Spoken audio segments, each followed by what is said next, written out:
Okay, I think we're live here. Welcome everyone from all over the world. I think we have people in Europe, Hawaii, North America, South America, Australia, and a ton of other locations the world over. I'm Ian Walsh. We're going to take you through Distance Between Dreams in one of the most historic winter seasons on record in my lifetime.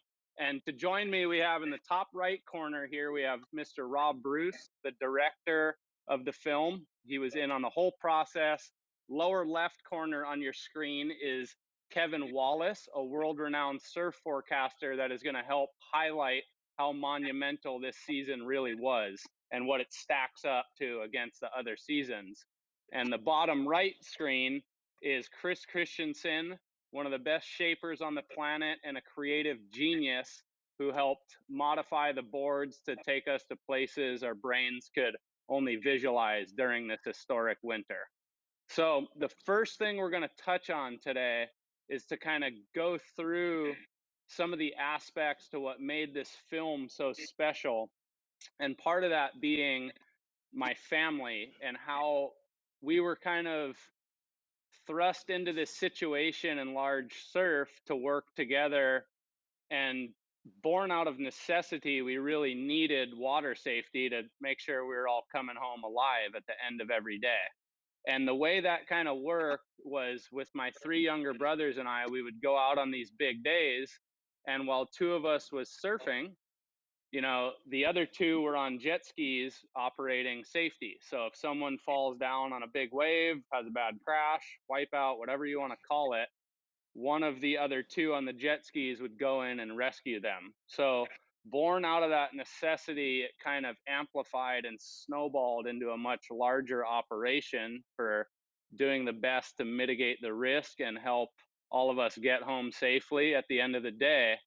And that's really a good aspect of the film and a really important one that Rob Bruce captured in a creative way in Distance Between Dreams, is this dynamic of how I'm completely reliant on my brothers when we're surfing these big days. It might seem like from a distance, you're just riding the waves and it's you in the ocean, but there is a team aspect to it that is very crucial to making sure everyone gets home safely. So in this series here, in this live broadcast, we're going to touch on that family aspect and how the safety operations work, as well as some of the training that we as athletes go through for these historically big swells. And after that, we're going to touch on Chris Christenson and his entire operation and his vision of how he creatively changed these boards based on what the surfers were articulating they wanted to do on these gigantic days. And following that, Kevin Wallis will take us through the magnitude of what this season was, the winter of 2015, 2016, and specifically the January, February months, and how impactful those stack up against the historic seasons of El Nino and other storms. And along the way, we'll have Rob Bruce kind of giving us backstories and details to the film that even I'm not privy to. So let's kick this off with the family portion of this broadcast.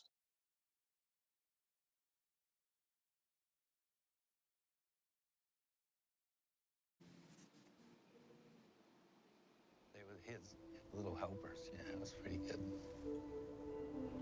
If Sean and DK are out there, the twins, he's good. They will get him no matter what. It makes it easier. It's never easy, but it makes it a little easier.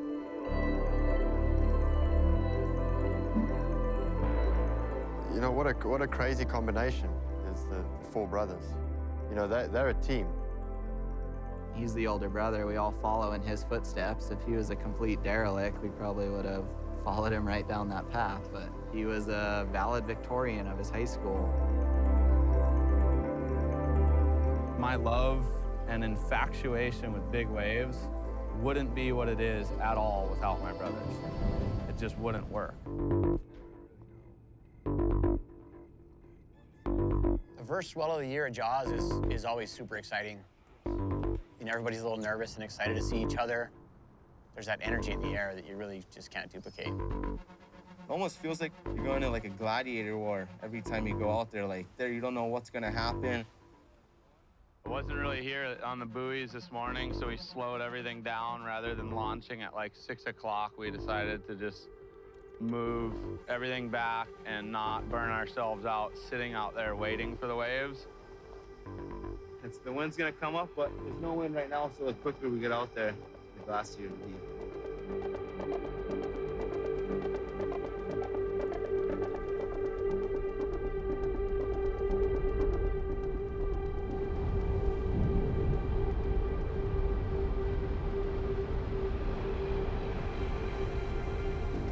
We got Dorian up. We got Dorian up.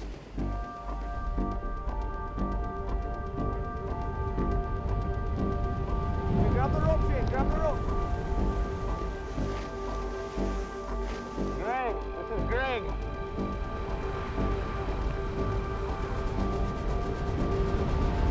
This is Ian. Ian is up. Ian is up.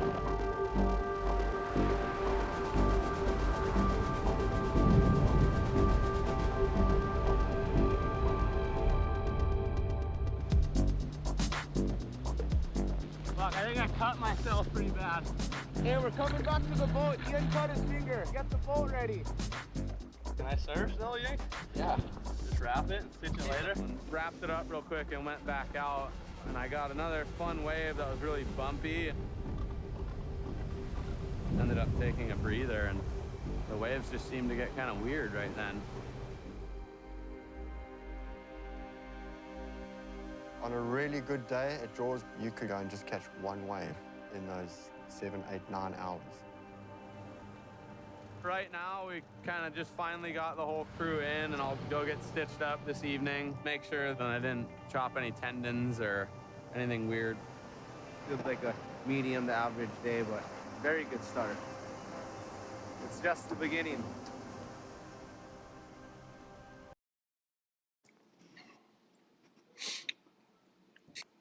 Yeah, that was a start to a very, very big winter. But I think there you can kind of see a glimpse of some of the safety aspects that go down in the water at Jaws or Mavericks or Nazare, wherever that big wave is on the planet. And that's something we'll touch on a bit, but a unique story to that was when I got in and was getting stitched up that evening after we kind of wrapped up production that day, we were already looking at a forecast for, less than a week later. I think we had 6 days and there was another really gigantic storm forecasted to be hitting Maui with massive surf and decent wind. So that was like a pretty interesting spin there. Like the first swell we start filming and then we're already seeing like an injury happen, and then there's another one coming, and Rob has his entire production on Maui. And Rob, how do you feel with like what was stacking up there like in the weeks to come? It was the whole experience was amazing because the film really writes itself. Like, when I started working with you guys when you were maybe like 20, 21, I don't know, and the twins were really young, and this is when they were pretending to tow. Yeah, and they were fat. One of them was really fat. But you guys were such an amazing family, and I've always been attracted to sort of like the big wave surfer type, or big mountain snowboarder, big mountain skier, mountaineers, just sort of athletes that kind of enjoy nature in sort of a high risk situation. They all have this family vibe and brotherhood and sisterhood connection, and then to see it with an actual blood relation and see a family like yours in Maui, I'd always wanted to make a film about you guys. And then all of a sudden the film was happening and all the pieces were there, but then it just went from like, okay, we're starting the film. We're going to start with a small crew. We'll cruise through this. We'll see how the winter goes. Maybe there'll be some big south swells. We have like a year to shoot this movie. Then all of a sudden these blips just started lining up.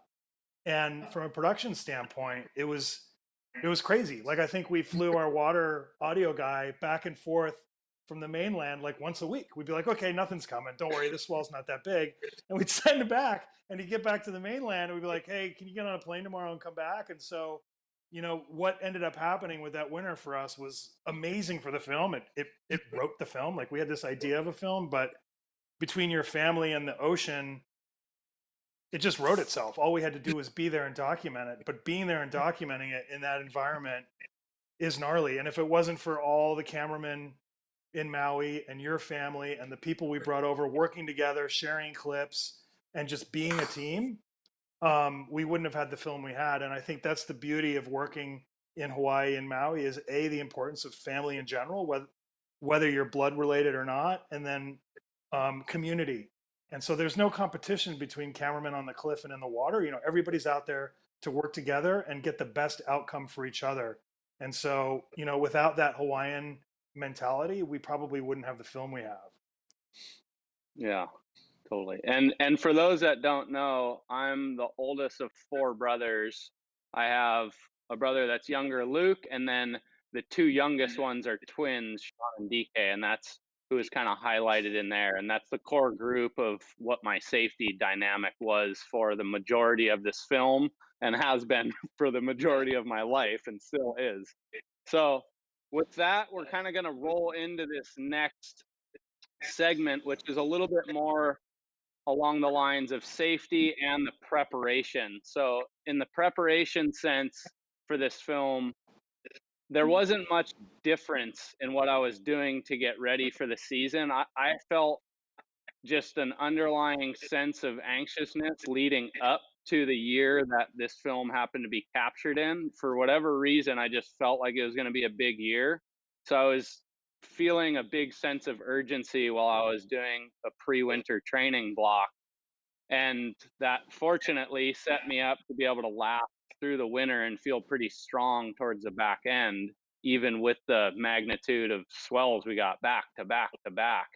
And I think in this next piece is kind of a glimpse into some of the behind the scenes moments that you get as an athlete.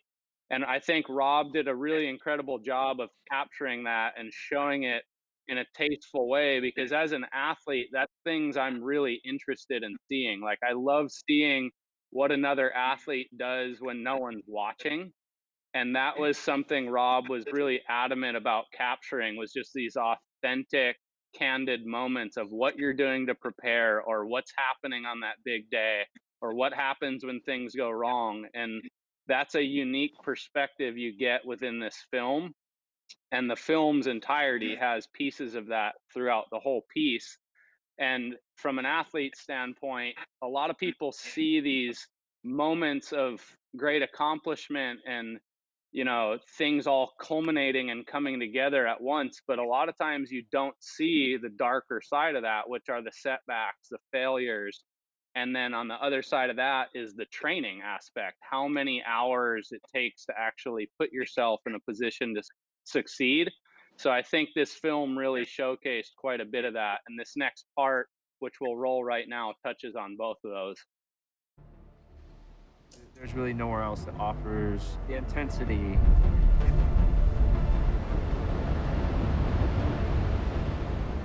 One wave could drag you 100 yards underwater.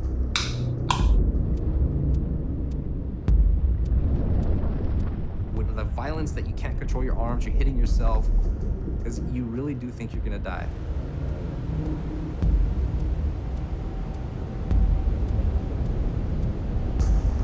Fighting everything and trying to force it can burn more oxygen than you want to be able to give up.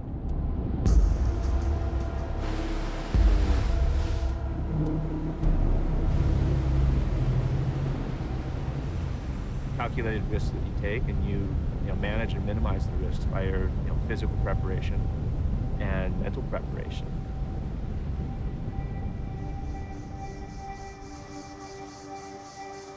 .325, Ian. Nice and smooth pedaling, good job. And stop. Nice. Ian is one of our hardest working athletes. In fact, across the whole portfolio, he's probably participated in more of our training evolutions than anyone I can think of. You go from the things that are very practical, what we call tactical training, All those things that you can see tie directly to the craft and being a better surfer. What's interesting is Ian's also pioneered spaces on the edge. He's attended training projects where we're challenging, and in that environment, I think you're seeing an evolution of the big wave training to sort of this idea of thriving under pressure. 15 seconds. We want to get to your next stage. Come on.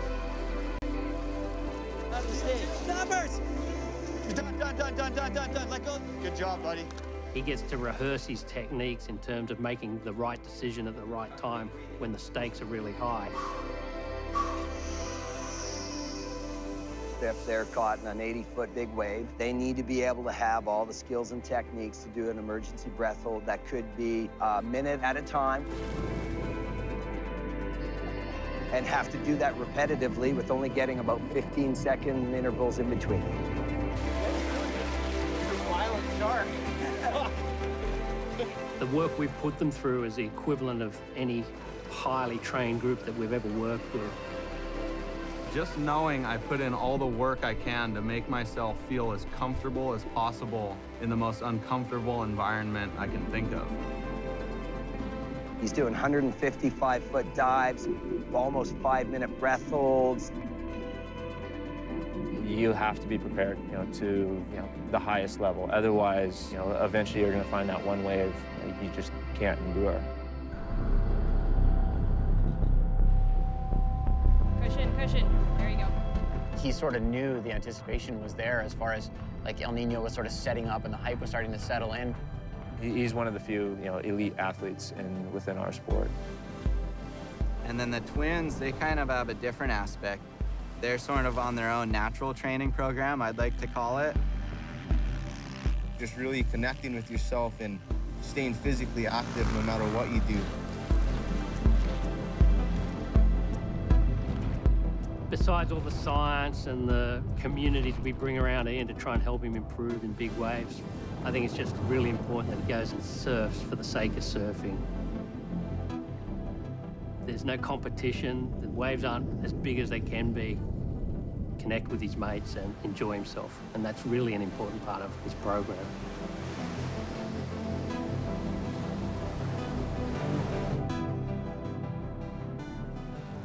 A huge contribution to the evolution of sport is, in fact, the safety, and most notably is the inflatable vest that we've developed. I came up with the idea of an inflatable wetsuit from having a near-death experience at Mavericks.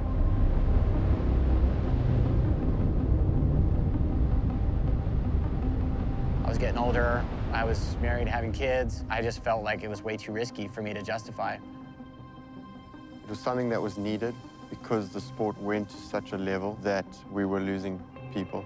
That wasn't acceptable. When you wipe out, you can pull a cord and the thing will inflate and bring you to the surface. You don't want to go, you know what? I'm safe because I got the vest on. You don't want that attitude at all. What happens when you get in that situation when your vest pops, or that situation your vest isn't full? So because of the vest, we have a lot more people who would never be out there otherwise. The crowd at certain spots has become uncontrollable because of it. It's a paradox for sure.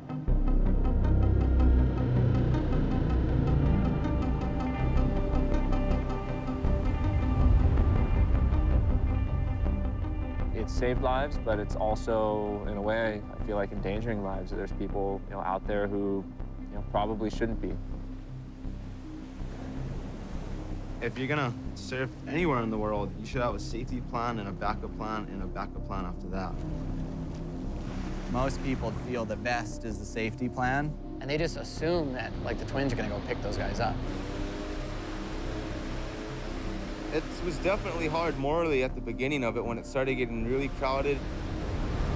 I could never live with myself knowing I was supposed to be out there working with this group, so I consider my family, and something happens because I wasn't being responsible for them. I was being responsible for somebody else. That has nothing to do with our operation.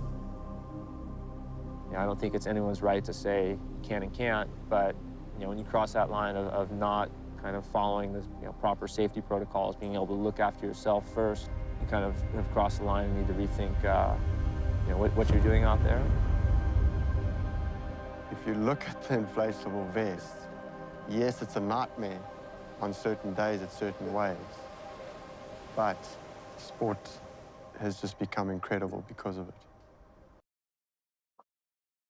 So that's a really good glimpse into like some of the time that's spent in the darker hours as an athlete preparing for a season, and then also a lot of the aspects that we were speaking on as far as safety is concerned in big waves. And I think, Rob, you did an incredible job packaging all that up in like a really concise way for people that don't know anything about surfing to understand it, and also give avid, highly educated surfers a really good understanding of what's happening. And in those pieces, one question I had when I first saw the film, and then even watching that segment back now, Rob, what like inspired you to want to take the people underwater with me to see visually what it looks like when you are getting pounded? That was something really different about your vision with this film. Well, I mean, I think the whole approach to the film was to get as close to everything as we could. And that meant also going underwater with you when you're getting pounded. And it seemed like something we could do. You know, none of us on the camera crew were nearly as fit as you, but we could hold our breaths, you know, and we had the twins there with skis, and it was fun to shoot that stuff, you know. So, but what?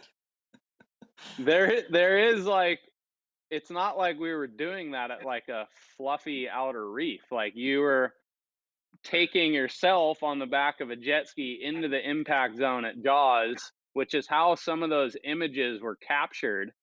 And specifically one where you're sitting off the back of a ski, shooting a handheld shot, looking over the ledge to try to capture an image of me turning around and paddling for a wave. Like, you're just as vulnerable to being swept up and caught by that set as I am. And then on the other hand, you have Elliot, who's literally getting out into the impact zone with me. Like, how do you, as a director, like, first of all, talk one of your photographers into like a handful of stitches on his forehead after getting pounded at Jaws with me to capture those impactful shots? I can be very convincing. No, I mean, I think we were excited and we felt safe. You know, like it wasn't.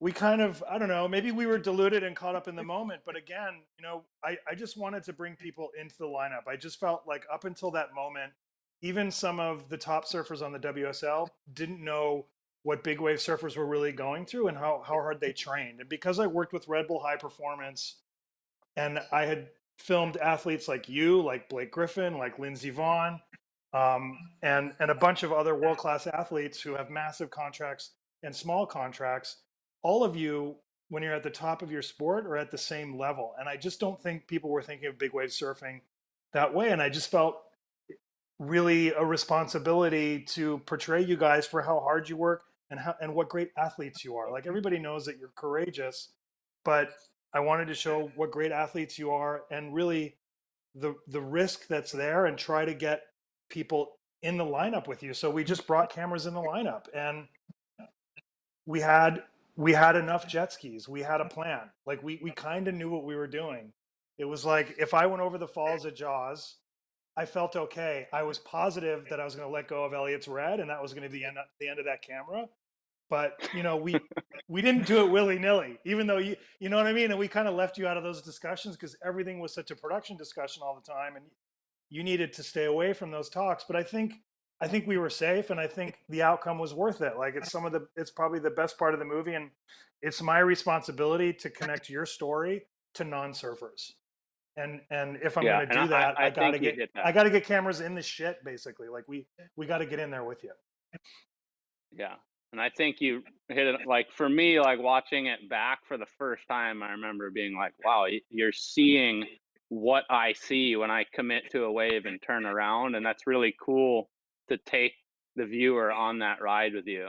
But it is a lot of risk for a surfer doing that. And it's a whole other bag of tricks for a cameraman to be jumping in there. But that kind of leads us into this next segment we want to go into, and quietly patiently sitting in the lower right of your screen is Chris Christenson, who throughout this film really helped develop the surfboards that we're using on these gigantic days. And I'm sure there's a lot of detail that goes into those, but on Chris's level, it's like heightened even more because he's taking information from myself and a handful of other athletes, and that can be scattered at times, but we're trying to articulate what we feel under our feet and where we feel we might be able to go if things are, you know, tweaked a little bit here and a little bit there. So for him to be able to take in all this information that's kind of sporadically organized, it's not like a perfect, concise report, and put that into a surfboard, and his creativity allows him to build boards that, you know, progress our sport. A lot of credit is due to himself and the shapers that are helping drive the designs of these boards forward. The surfers can push themselves and push themselves really hard, but a lot has to work in unison with the equipment to be able to lift the level of the sport. So Chris, for this, like, we made a major change to the board that was used through this monumental season when this film was made. When I flew to California, I think in early November of this season, and changed the tail design, the outline, the wider point forward. And I just want to know how you're able to like take what I'm saying, and I'm trying to articulate what my vision is as best I can, but how you take that in to what you feel creatively is going to help progress the sport.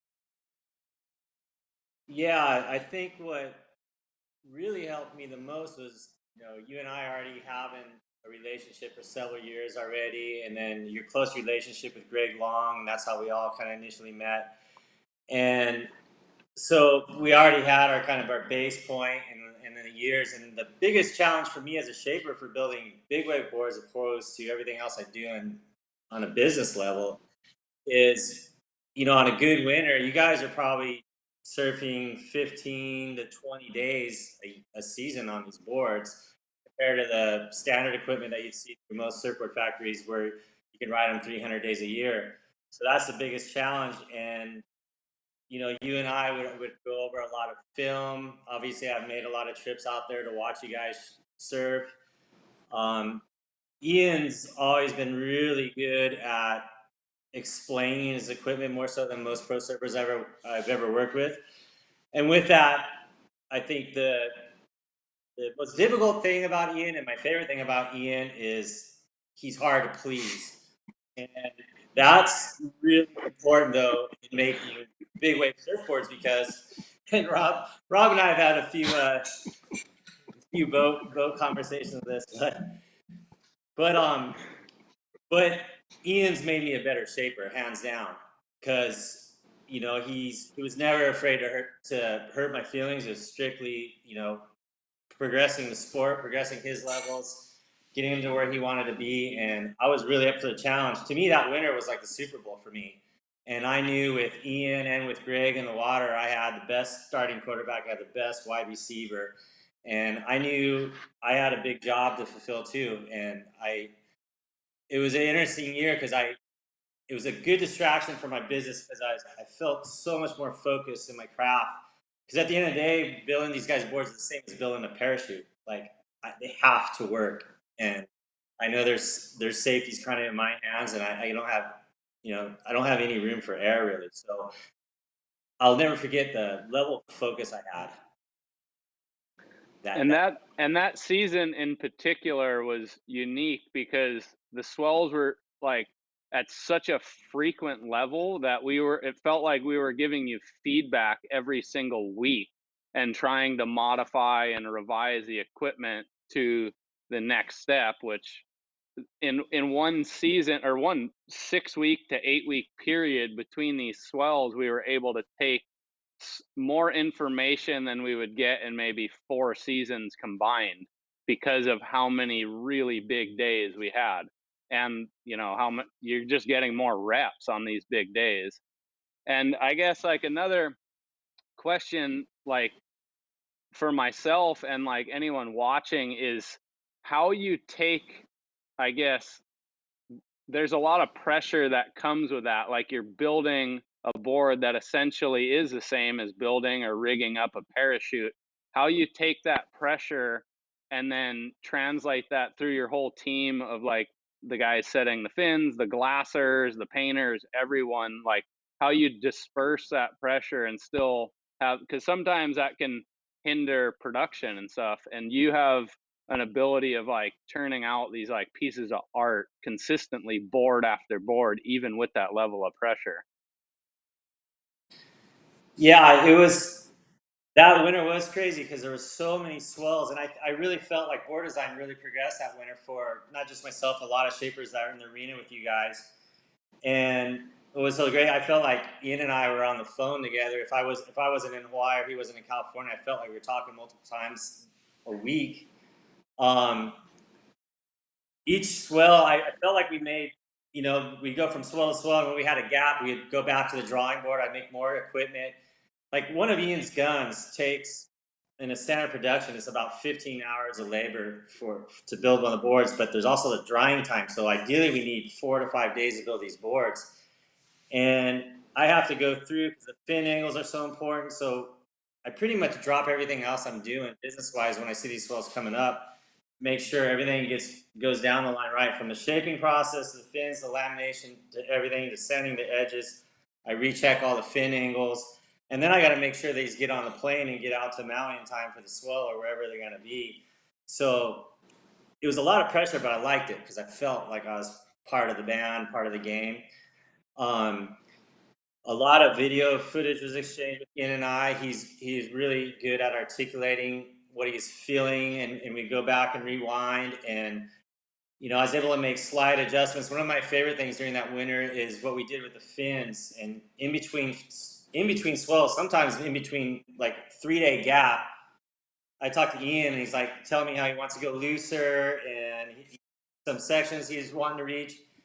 And I said, well, hey, is the board, you feel stable? You feel confident on it? He's like, yeah, I don't have any problem with that. I go, well, let's make the fins smaller. It's going to make the board faster. It's going to make it more loose. He'd FedEx me a set of the fins. Next day, I'd get them. I'd reshape them myself, bring them down an 1/8 of an inch, sometimes as much as 3/16 of an inch, which is a lot on a fin. FedEx it one day, the next day, back in the water, back on the phone that night. And that's how it kind of went all that winter because there's so many swells. And it really upped the game in board design that year. It totally did. And I think, so this next segment that we're going to take you guys through is another aspect that Rob did a great job capturing, which is the whole process of what goes into these boards. And I didn't even realize how much of this was happening because I was so head down this season, and I kind of am every single year. But it was really cool to take a step back and be like, wow, a lot of our success and failure is really weighed on the equipment and how much you're giving feedback to the shapers and their ability to creatively create something that's going to work at these speeds. So let's take you guys through this board shaping and design segment in the film. And that was really the stepping stone for the next evolution of big wave surfing. And I used to race competitively with paddle boards and had this idea I could just really make these boards paddle faster. That's when Ian and Greg and a handful of other guys started paddling these things.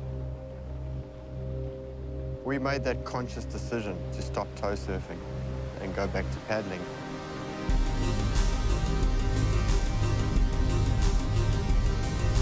Well, the speed that the wave travels once it gets over 50 feet is too fast for your average board design. Everything has to change.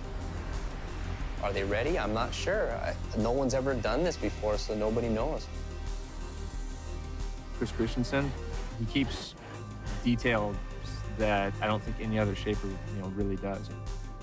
So I think finding something that we can hold a higher line, and whenever I get really pounded, it's because I'm drifting a little bit too far down the wave. After every major swell he surfs, get in touch with each other right after it. Having that more parallel rail up here is what's allowing the board to work better in the pocket.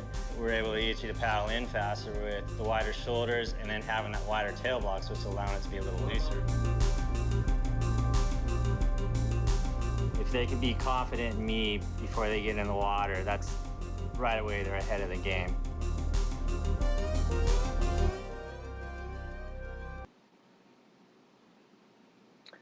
And a really unique thing I think to touch on now is, although the boards have a similar outline, like Chris built this really special outline that season, and by the end of that winter, we'd refine the board that I was really feeling good on so many times. We had an outline we liked, but I think now it's like, looking back at that board, it almost seems prehistoric. Like, that's how much you're moving forward season to season. And it's just incredible to, like, I pick up the boards I rode from that season in comparison to ones you made me for last season. And it's just incredible how quick the process is. And I think that's what's so fun about surfing, is it is ever changing. And to Chris's point, like, to highlight a little bit of my annoyance, like, even after winning the Jaws contest and without a doubt riding the best wave I've ever ridden in my entire life, I came in, Chris was at the harbor to congratulate me and hug me. And as he's hugging me and releasing, I'm like, hey, a couple things I think we could switch up on this board and make it feel a little spicier, a little more responsive. So I think I can definitely be a little overbearing with that, admittingly, but it does, I think, help keep me progressing forward and not getting stagnant. And during that contest, Rob was texting me right after you got that 10, and Rob sent me a text. He's like, hey, $10. He's going to say he wants to change the rocker on that board. Which is spot on. Just like, oh, the wave of the century. And I'm like, I never got my $10. Yeah.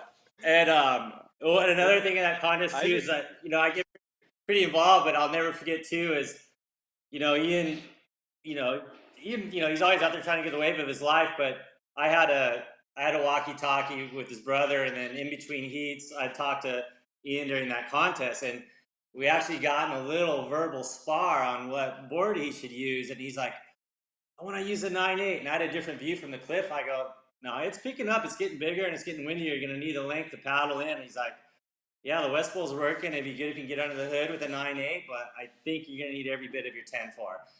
Back and forth, back and forth, back and forth. And I go, put Todd on.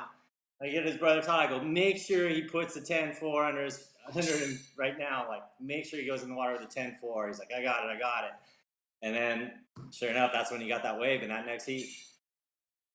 Yeah, or Luke, that was, I remember that, kind of going back and forth with you right before the semifinals, because we'd surfed the quarterfinals the evening before, and there was a rising swell with a lot of momentum and kind of a chippy north wind, and I rode a 10.4 that felt really good that day. And the next morning felt like it had dropped a tiny bit, but was just like whistling offshore. So it was absolutely phenomenal conditions. And I was like, I think I can get it. I've always wanted to play with, riding a smaller board and bigger surf to have more maneuverability. But Chris hit the nail on the head, put me in my place, sent me out on a 10.4, and the rest is history. So, and speaking of like phenomenal conditions, so this season in particular, this film was captured the winter of 2015, 2016. Ideally December, January, February were the most pivotal months. This was without a doubt, in all the seasons I've been a part of since I was a little kid staring at the ocean tirelessly to where I am today, this was the most impactful big wave season I can put together over that time period. And Kevin Wallis, who's in the lower left corner of your screen, is a world-renowned surf forecaster and does all the forecasting for Surfline, does a lot of the events all over the planet for the WSL. And Kevin, maybe you can help like contextualize how impactful this season actually was, and explain to the viewer how monumental everything coming together that year was. Yeah, Ian, I'd agree with you. I've been a forecaster at Surfline for just a little over 20 years now, and I think that was, for Hawaii especially, that's the best big wave season I've ever seen. You maybe look back at like 98, and that was before I was at Surfline, as another kind of benchmark. And there, some really incredible swells that year too. But just in terms of the consistency and especially at Jaws, the conditions, there were so many light wind days that started, basically starting kind of right at the beginning of January, and then a new swell like every 7 to 10 days, basically all the way through February. I think Jaws kind of got the best of it during January, and then there were some really giant swells in February. But the weather got a little bit weird then too. But yeah, I think it's probably the best big wave surfing season in Hawaii I've ever seen. Yeah, that's true. It's a really good point. And February was gigantic. They ended up running the Eddy in February that same winter. And I think, just to help myself and like any viewers out there to get a better understanding of El Nino and what that actually means, like what constitutes an El Nino and what creates it or doesn't create it season to season. So El Nino it's a periodic warming of the equatorial waters in the North Pacific, and specifically the eastern and central Pacific. And when it reaches a certain threshold, it gets basically a degree above normal in the Celsius scale. That's when we would classify it as an El Nino season, or an El Nino conditions.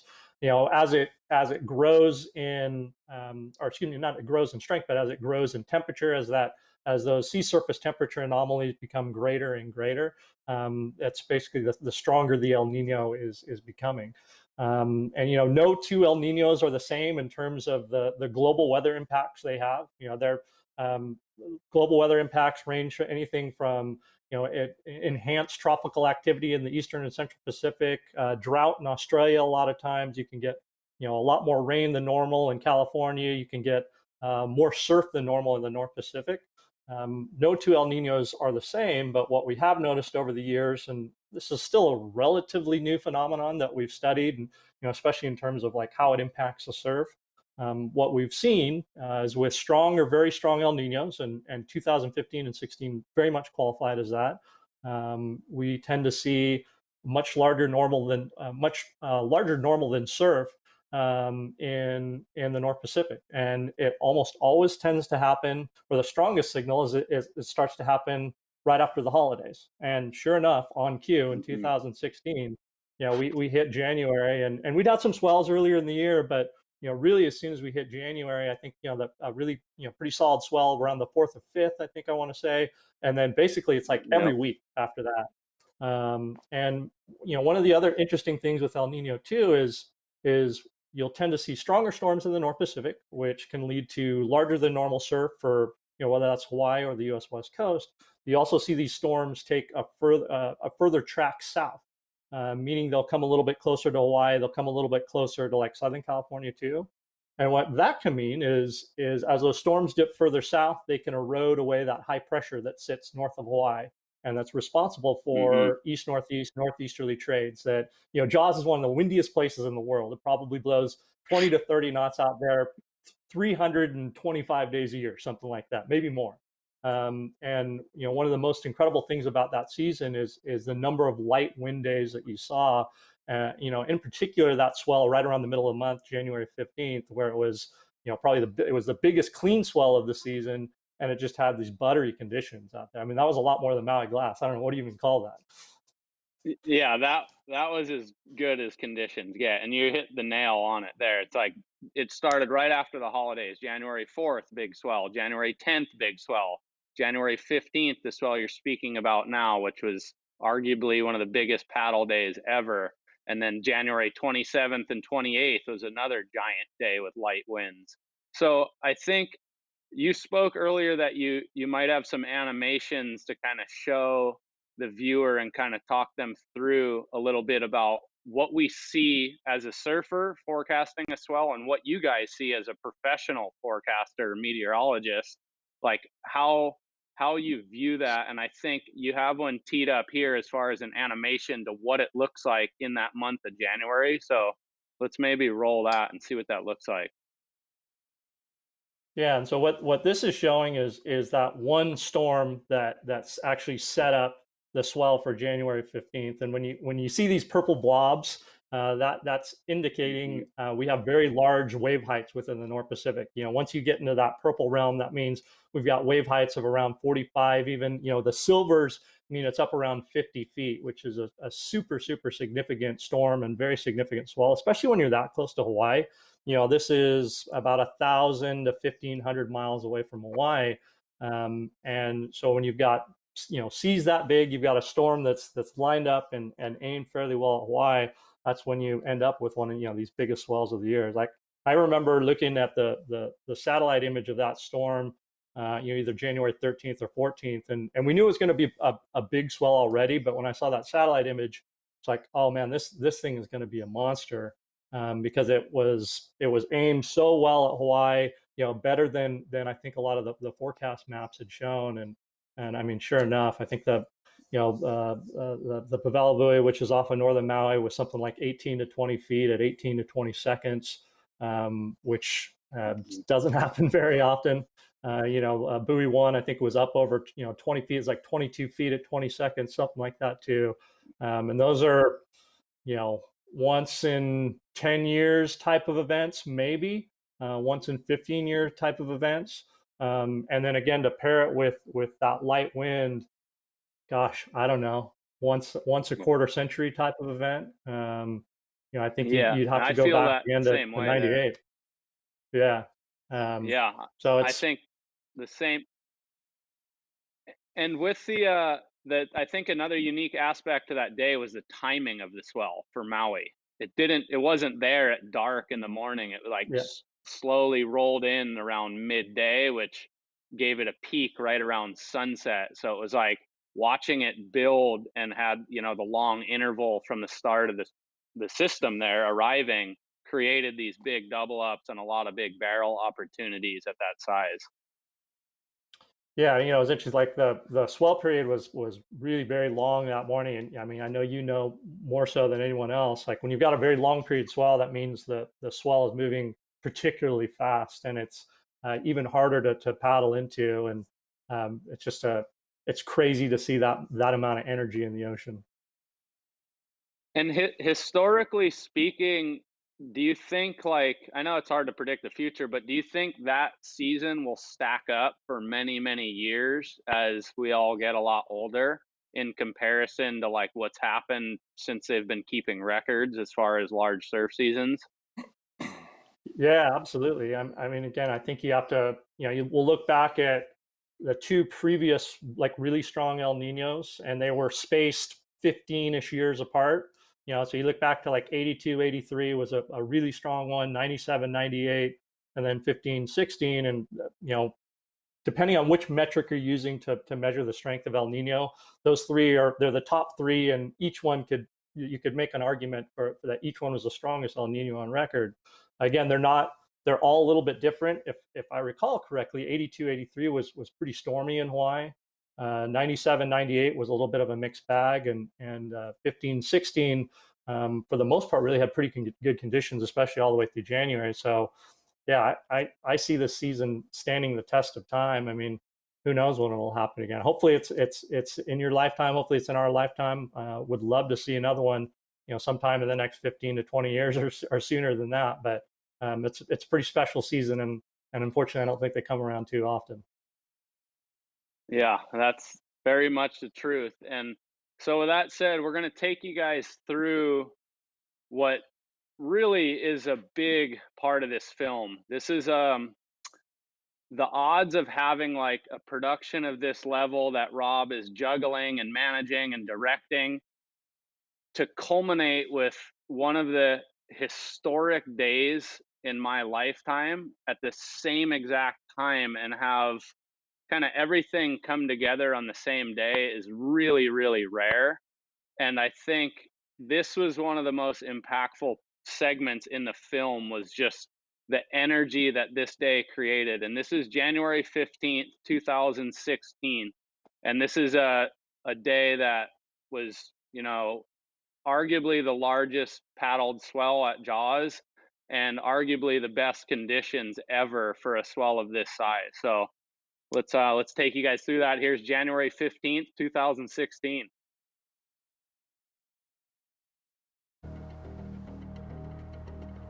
I've never seen Jaws break like that in my life. 2 hours we're gonna be towing. Watch.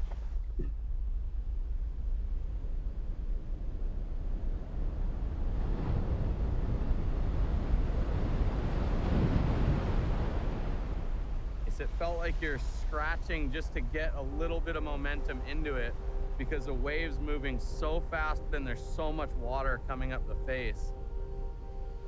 Perfect example of be careful what you wish for.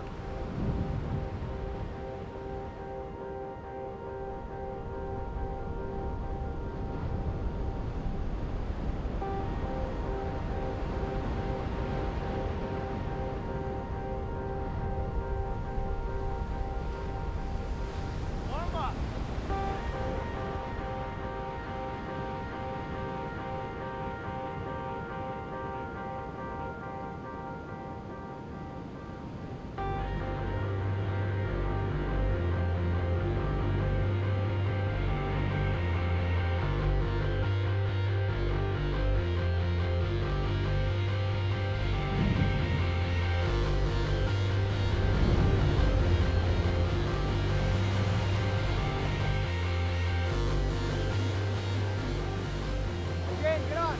Shake. Woo! Yeah, shake. Wow, that was fucking mental.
I just felt like the ocean was in control. It wasn't like a normal day where you could have fun and everyone's feeling like everybody was on edge.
just had like a weird rib up the face. I couldn't get my edge in for so long.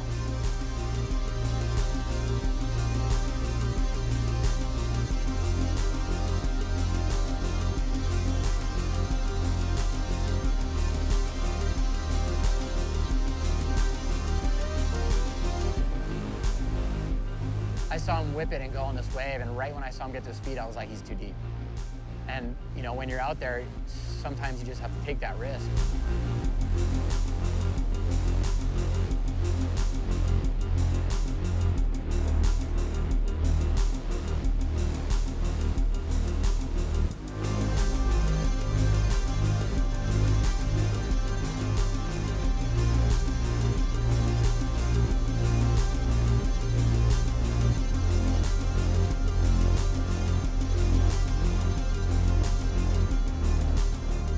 On his toes the whole time when he was going down the wave. I thought he was gonna jump.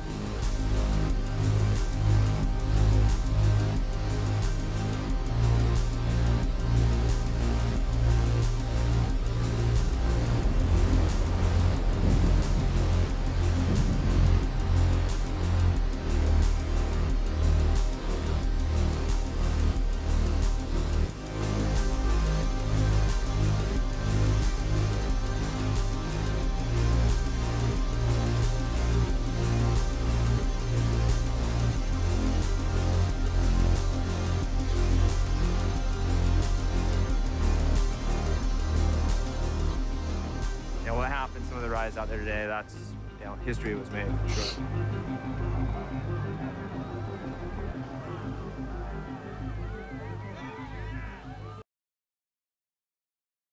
What a day, what a month that was. It's so special to have it's so special to have, you know, a film of this magnitude being operational and in production, and then have, you know, Mother Nature provide a canvas like that. Very, very, very rare, very, very special. So we're going to do one more segment after this, which is another piece of the film that was revolved around more performance wave surfing, which is something that's really important to me as a surfer. I think it's really important to have a big variety of what you can do and be really diverse. And I think Maui creates a great opportunity for surfers growing up here to learn that. You learn about all different types of conditions, 1 foot to 80 feet and everything in between. So one of the parts to this was we did a strike mission to an undisclosed location with John Florence, and it was a really quick turnaround this trip. And such an incredible day of surfing. This has to be like, I think, the best day of barreling waves I've ever had in my entire life. And it was really, really interesting to try to get this place on. It's a challenging place to get to. So to actually time it and nail it when we did, I think it was really fun. And Rob, I know you had something you wanted to touch on specifically to this trip. Yeah, I just wanted to bridge from what we just saw to this trip, because at this point in Hawaii, every professional surfer, photographer, and filmmaker was completely out of gas. The surf had been pumping for weeks. We were completely exhausted, and you can't, as a cameraman or photographer, you can't complain to an athlete that you're tired, particularly a big wave surfer, because they're risking their lives. They're putting out this massive physical effort, and you can't complain. But we were so cooked. Like, we were out of money. Me and Clark Fiennes, who was the producer, were essentially at this point shooting everything ourselves with local filmmakers and trading clips and handing over drives and not sleeping and making sandwiches and losing cards and losing lens caps and like on and off boats and jet skis and getting up at 3 a.m. And it was just, we were so done. But then we load up and we go on this crazy trip. I think I checked in 27 cases. And we travel for 2 days, literally by plane. Like, what am I'm alone, and I'm carrying with 4 cameras. I have 2 arms and 2 feet, and only, 2 of those can operate a camera. And Ian is exhausted. John has been surfing just as hard, and he's exhausted. We are all totally fried.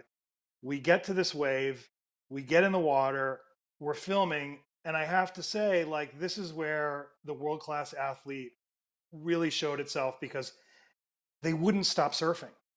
They would not get out of the water. And at one point, our water cameraman, Darren Crawford, and our still photographer, Zach Noyle, they got in the boat and they were done. And they just wrapped themselves around their housings in the rain and just slept there for 2 hours. Like, everybody was cooked, but Ian and John just kept lapping this wave.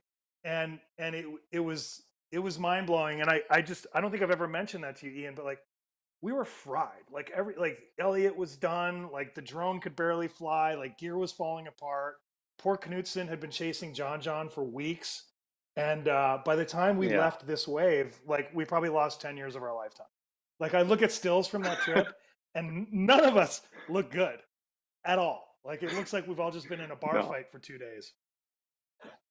No, but I think, to your point though, that as a surfer, I think John and I both recognized really quickly how special that day was at that wave. And that's once in a lifetime surf. It really was. And that'll be one of the best days of barreling waves I'll ever have in my entire life. I'm really confident of that. And I think just recognizing how monumental that was to have a lineup with John, myself, and my brother Luke, just the three of us in the water. Luke was a stand-in producer for that trip, was, mind blowing. Like, it literally felt like a scene from, the old Endless Summer movies where they come over the sand dunes and there's just like a firing wave in South Africa. That's what it felt like. Like, we came around the corner in a boat on a tropical island and just saw what was a freight training wave for, I don't know how long that was, get a minute-long barrel easy out there, and multiple sections, and not another soul for hundreds of miles. Like that, I think that immediate realization of what the hell we were actually seeing that day, really, the fatigue and, body beat up and everything else took a back seat to that. And with that, we'll roll you guys. Oh, go ahead, Rob. Sorry. There's one more funny thing that happened here too that helps set up how special this wave is we've all filmed surfing. We all agree on what the camera lineup's going to be based on waves that we've seen before. And so you guys take off. I think each of you guys got one wave, and you basically just surfed the first section and a half. And we were positioned perfectly for that. And I can't remember if it was you or John, but then one of you connected the wave all the way. And I just remember standing on the boat and just watching you guys go further than I've ever seen anybody surf by double. And I grabbed the radio because I'm like, oh my God, we're not set up for this wave right now. Like, we can't cover this from beginning to end. And I grabbed the wave and I just see Eric Knutson and Elliot running down the beach. Like, they just have their stuff and they're just running with all the gear down this beach in the middle of the Pacific Ocean, because everybody realized, like, oh my God, this is crazy. We've never shot a wave this long before. And luckily we were just scrambling to film you guys. And we got it, but it was a crazy feeling to be around a wave like that, for sure. Yeah. And I think that was John that, like, he linked one up, which, being the wizard he is, he literally rode the barrel like the whole entire wave, like fell right into the barrel, didn't even have 1 minute in open air on the face, and stayed in the barrel for the entirety of the whole wave. I remember seeing him kick out and I was just like, that has to be one of the longest barrels ever. And then I saw the footage of it later that night and was just, I mean, the level of surfing he put on that day is really hard to explain, seeing that in person. I think there's incredibly gifted surfers, and then there's John Florence, who is like a whole other gear than almost anyone else on the planet. And seeing him put that together wave after wave after wave, and like his unique ability to adjust to how the wave changes and his unique lines that he draws in the barrel are just, there's literally only one John Florence on the face of the earth. And it was so obvious to me that day that he was going to win a world title that year. There was like nothing more obvious to me. Like, this guy is surfing better than anything I've ever seen live.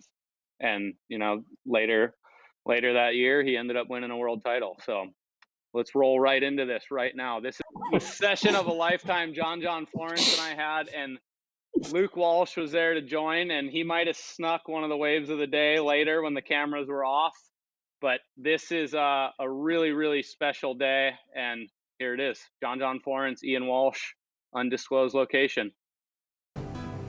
My favorite kind of a surfer is the guy who can go out and have fun in anything. If it's 2 feet or if it's 100 feet, he's still able to go out and surf and have fun. Guys like Ian are the guys I really look up to because of that.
Okay, that was an incredible swell, and we got a bunch of questions that we're gonna rifle through real quick. I'm gonna get to this first one. How have the safety plans changed since the making of Distance Between Dreams? The safety plans haven't changed too much. I think they've just been enhanced a bit. It's like incremental changes. It's not like you knock out a bunch of stuff. I think the biggest aspect of what's been modified as far as the safety operation for big waves is more people understanding first responder situations and how to mitigate them. Like the photographers are really trained up in CPR and what to do if they're the closest person to an unconscious surfer and or photographer, and you know, the rest of everybody on a production crew basically gets taken through the process of what to do if they're the closest one to a really catastrophic situation. So just getting a really good understanding of that has probably been the biggest enhancement. Like everyone is an A player and knows what to do if they're the closest one in a situation like that. Second one, from Chris Cote, legend in his own right in the surf world. Does Ian have a song that musically captures El Nino? Iron Maiden, Hallowed Be Thy Name. That captures El Nino pretty well. So here's the third question. This might be a good one for Christenson because we've had a lot of conversations between the two of us. How does a paddleboard differ between Jaws and Nazare? Chris, you want to answer that? Yeah, you know, they're actually really similar. The biggest difference with Nazare and Jaws is it seems there's a lot more variables at Nazare. There's you know, not quite the channel, and there's a lot more peaks and water moving. So a lot of times at Nazare, you know, a lot of the drops seem a lot steeper there. So there's some rocker adjustments, and also they're a little bit thicker. The boards are a bit thicker to aid in the paddling is the biggest difference. But overall, the boards to most eyes from 5 feet away, they look the same. Copy, loud copy. Kevin, this one's for you. We got when can we expect the next big El Nino? And I want to know that too, damn it. Well, if you look back, if we're looking at like strong or very, very strong El Ninos, historically they've happened roughly every 10 to 15 years. So if I was a betting man, I would say somewhere between 2025 and 2030. Okay. That's a grave outlook, but we'll take it. Next question is, is it better to dive when you're caught inside or stay at the surface? So I have kind of a mixed opinion for this one. If you're going to get absolutely smoked by a rogue set and you're pretty far out at the peak and one just happens to break a good 100 yards out farther than you, then I like to dive as deep as I can. A lot of times I'll get momentum, stand up on my board, dive as deep as I can. And as I dive down, once I know I'm just going to get annihilated and vaporized by that wave, I try to like roll back up into the impact of the wave and let it just take me with it. And hopefully I recognize the pressure change in the texture of the water, and I'll come up and get like a little violent flop out of the water and get a quick breath, and which can be kind of like a second breath through the process. So I tend to like do a little bit of both. I take a deep dive, and then as I'm going with it, I try to like mahi my way back up, or dolphin your way back up to the surface a bit to try to roll closer to that surface and get a breath or two while you're being violently tumbled. From David Hanna, we have, how do you keep motivated during the off season? He runs a lot, and with COVID going on, all the races are canceled. Should I start biking or something? I think, yeah, biking's a great way. I actually do a ton of biking to keep my cardio level where I want it and build on the base that I have. Biking's my number one go-to for cardio. And I think to keep motivated is you just got to look at the small things. Just do your day-to-day movements, and, you know, you take a little bite off a workout every day of the week, then that starts to add up over time and you notice tangible differences. And I think just keep moving. Like, doesn't matter what kind of global pandemic's going on, if your gym's closed, if you can't go out and run, if you have a little bit of space in your living room, get on the computer and start Googling some body weight movements. And that's what I've been doing at home. I've been doing just a ton of body weight stuff with my own weight and maybe mixing in a water bottle to use as a dumbbell. So just kind of stay creative. And from Josh Z, we have, with Ian's specific training projects for that of a top athlete in a sport, what did those look like and how important is the VO2 max work? So to answer the last part first, I think the VO2 max thing wasn't as important as some of the other details to what the training I did to prepare for that winter and what every winter that comes. I usually do a big block of training in the last part of September, right through October and into the beginning part of November. And that's usually my prep for winter. And my goal there is to be fit enough to get pounded and thrown around violently all winter right into February. And then I want to feel strong in February and not like I'm hanging on by a thread. So I try to take a block of time to really focus on getting myself into good shape to last the duration of winter.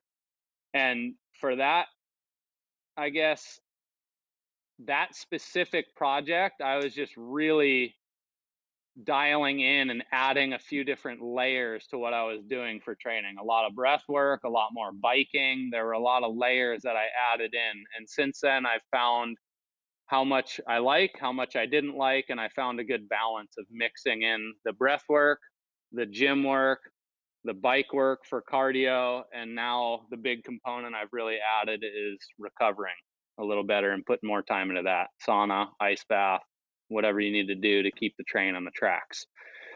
The next question we have, I guess this is a great one for Kevin again. Is the climate change affecting this El Nino phenomenon? Ooh, great question.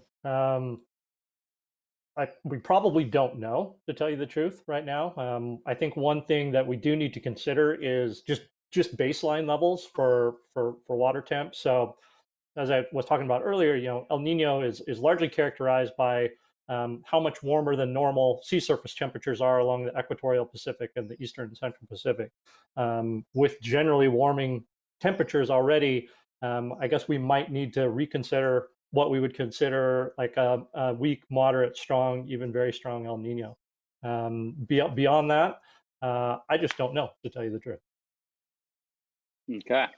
So our next question we have is, can you describe what it feels like to get pounded under waves of that size? So I think this film does a really good job of describing that feeling visually, and to do it, through my own personal voice, I think the easiest way to, I guess, put some level of comparison to it is think about doing like a spin class where you're riding as hard as you can on a bike and your heart rate is diving out of your neck and trying to hit you in the eyeball, and you're getting really fatigued, your lactic acid is building up, and then think about what it would feel like to be tumbling in a car accident and just violently thrown out of the window. That's kind of what it feels like on these gigantic waves that you get caught inside on or you fall on. It is just a really violent, fast-paced, powerful motion. And, a lot of what's happening is you're just trying to slow the whole situation down and focus on containing your breath, your anxiety, your urge to get up, and try to control that, because all that does is take away some of your very precious air. And at the end of the day, it's pretty simple though. The objective is just get to the surface by any means necessary, and however you got to do it, you got to get up. So that's kind of it though. And our last question we have is, when are we seeing another project like this? That's a really good question. I've been looking at other locations. Specifically, this film does lead in to the potential for another project like this, and it is something that I would love to do again with Rob. So Rob, that's a good one for you. When do you think we're going to see another project like this? Tomorrow. No. Traveling's a little tricky right now. But it was interesting. We did do a lot of research prepping this movie to figure out if there was another Jaws out there. And there just might be. I think, movies aren't inexpensive to make if you want to make them this way. And so you never know. Right now is a little bit tricky to get into production, but maybe this is a really good time to go find a budget. But there's waves out there. So hopefully, you never know. Can't say. That's true. Hopefully soon. That could be coming. We've been definitely exploring and hoping to find what could be the next Jaws location somewhere else on the planet. So with that, we were going to close this out, and we want to thank you guys that have joined us here live, and for anyone that views this later in the week on the edited version of this. We appreciate you guys watching. We appreciate everyone that has tuned in and already seen the film, and we want to welcome anyone that's going to see it for the first time.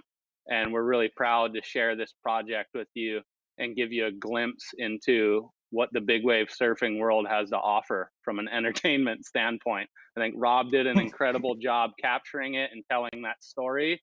And Kevin, thank you for sharing the insights on all the surf forecasting the world over and educating myself and everyone that's been tuned in here and is going to watch this later in the week. CC, Chris Christenson, thank you for the tireless work that goes into keeping up with the ever progressing sport of surfing, both big waves, small, and anything else that's going on in the ocean. So we appreciate that. And thanks for jumping on here with us today and giving the viewers a bit of a look into the life and backstories of the design of these really special boards. So, and for anyone that is just getting on here now, you can watch Distance Between Dreams on Red Bull TV, and we're excited to share that with you guys. So thank you for having us, and we hope you guys enjoy the film. Thank you, Ian. Thank you, Ian.